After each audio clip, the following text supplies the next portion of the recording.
من يتحمل المسؤولية؟ المعضلة: سائق يعمل لدى شركة متعاقدة مع تطبيق، يقود سيارة مستأجرة، يتسبب في حادث. الآن السائق يقول أنا موظف، الشركة تقول خطأ شخصي، التطبيق يقول نحن وسيط تقني، شركة التأجير لا تغطي، والنتيجة المتضرر يضيع ما بين 5 جهات. السؤال: في ظل تشابك العلاقات ما بين المنصات والشركة المتعاقدة والسائق، كيف نحدد أو تحدد المسؤولية بوضوح؟ ومن يتحمل المسؤولية النهائية تجاه المتضررين؟ أنا أتوقع الحين الكل يدري إحنا كمنصة ما صرنا نشتغل بروحنا، إحنا we're full ecosystem، إحنا منظومة كاملة متكاملة. العائق ما يطيح على طرف واحد، إحنا كلنا نتحمل المسؤولية، سواء كانت الداخلية أو الغذاء أو شركة طلبات، يعتمد على وين صار الغلط. يعني كمثال، لو صار الغلط كحادث معناته المنصة تتحمل مسؤولية، تشوف عن طريق البرنامج تكلمنا عن تيلماتكس شلون صار طريقة الحادث. الداخلية هم لها علاقة بشلون تضرر السائق.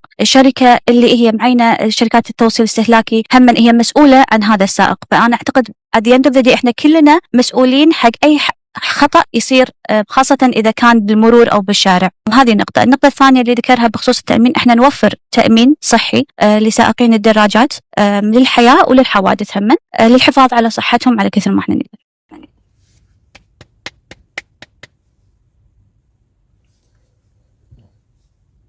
அஸ்ஸலாமு அலைக்கும் வரஹ்மத்துல்லாஹி வபரகாத்துஹு. அன்பார்ந்த அனைத்து உறவுகளுக்கும் இனிய வணக்கம்.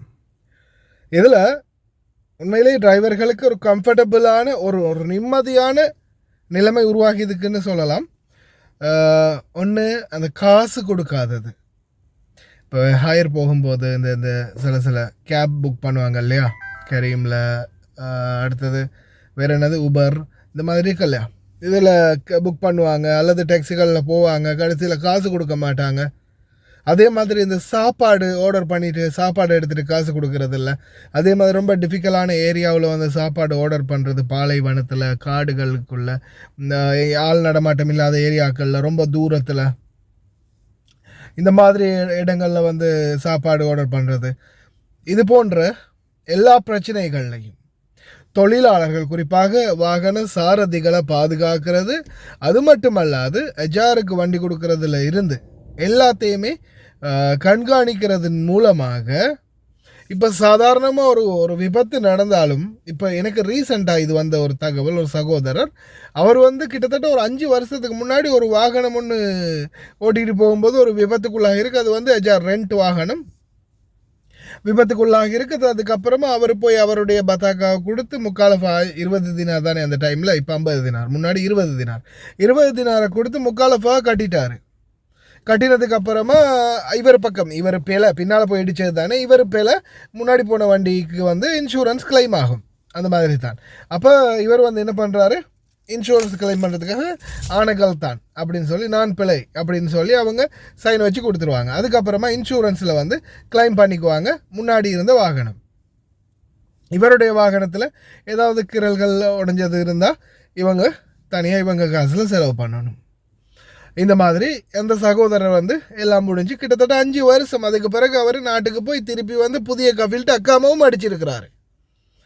அக்காமா அடித்து இப்போ 1 வருஷம் 1.5 வருஷம் அந்த இடத்துல வேலை செஞ்சுக்கிட்டு இருக்கிற கட்டத்தில் அவருடைய மொபைல் ஐடிக்கு ஒரு மெசேஜ் வருது. அதை டச் பண்ணி பார்க்கும்போது அவருக்கு ஒரு வழக்கு தாக்கல் பண்ண போகிறதாக கல்ஃப் இன்சூரன்ஸ் கம்பெனியால் மெசேஜ் வருது.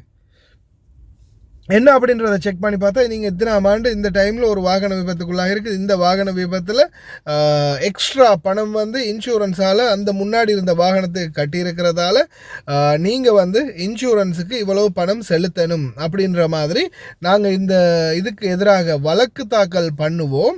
அப்படி இல்லைன்னா நீங்கள் இதுக்குரிய காம்பன்சேஷன் எவ்வளோன்னு பார்த்து இதை கட்டணும் அப்படின்ற மாதிரி ஒரு நோட்டீஸ் அனுப்பியிருக்காங்க. எப்படி, லோயர் நோட்டீஸ். அதுக்கப்புறமா அந்த சகோதரர் நான் சொன்னேன், உடனே நீங்கள் பாபா கிட்ட சொல்லுங்கள், கஃபீல்கிட்ட சொல்லி இதை லோயரோட பேச வைங்க அப்படின்னு சொல்லி, அதுக்கப்புறமா கஃபீலோட பேசி அவங்க ஏதோ ஒரு சமநிலைக்கு வந்திருக்கிறாங்க போல். இந்த மாதிரி நிறைய நடக்குது. சில நேரங்களில் இன்சூரன்ஸ் வந்து ஃபுல் இன்சூரன்ஸாக இருந்துச்சுன்னா ஃபுல் இன்சூரன்ஸில் வந்து கட்டிடுவாங்க. இப்போ எங்களுடைய இன்சூரன்ஸ் வந்து நாம் வருஷத்துக்கு இந்த வண்டிக்கு வந்து 220 தினார் கட்டுறோம். 220 தினார் ஒவ்வொரு வருஷத்துக்கும் கட்டுறோம். ஆனால் ஒவ்வொரு வருஷம் ஆக்சிடென்ட் நடக்குதான்னு கேட்டால் இல்லை. வருஷத்துக்கு வருஷம் 220 தினார் கட்டிக்கிட்டே இருக்கிறேன். இப்போ 5 வருஷம் கட்டினாலே அதுலேயே வந்து பார்த்தீங்கன்னா எவ்வளோ வருது, 1200 தினார் வருது இல்லையா, 220 மேனிக்கு. அப்போது 5 வருஷத்துக்கு கட்டினா 1100 தினார் வருது. அப்போது இந்த 1100 தினாரும் 5 வருஷத்துக்குள்ளே இந்த வாகனம் எக்ஸிடென்ட் ஆகினா மட்டும்தான் அவங்களுக்கு உபயோகப்படும்.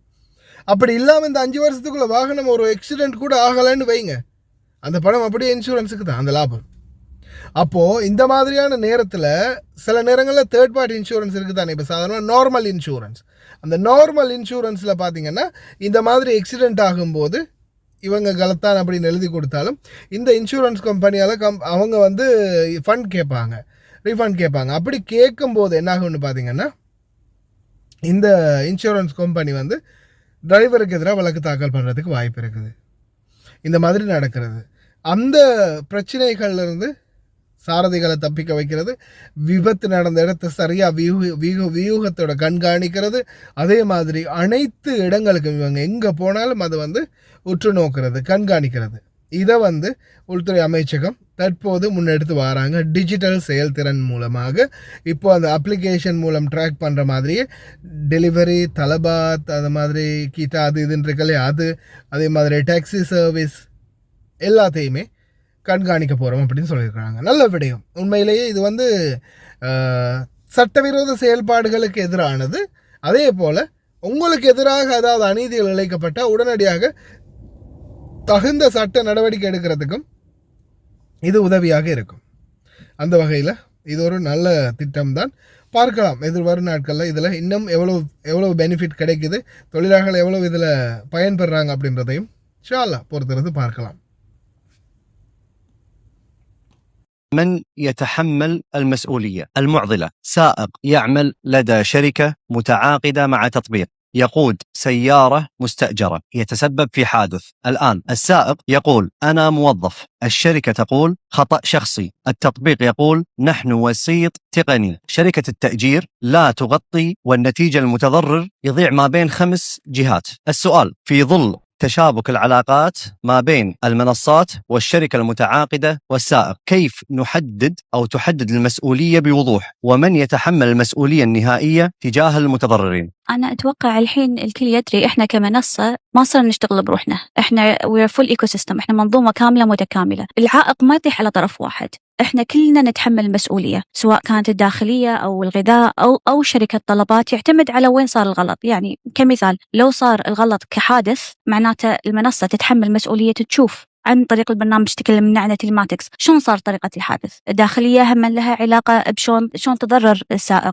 الشركة اللي هي معينة شركات التوصيل الاستهلاكي هم هي مسؤولة عن هذا السائق. فأنا أعتقد at the end of the day إحنا كلنا مسؤولين حق أي خطأ يصير، خاصة إذا كان بالمرور أو بالشارع. وهذه النقطة الثانية اللي ذكرها بخصوص التأمين، إحنا نوفر تأمين صحي لسائقين الدراجات للحياة وللحوادث، هم للحفاظ على صحتهم على كثر ما إحنا نقدر.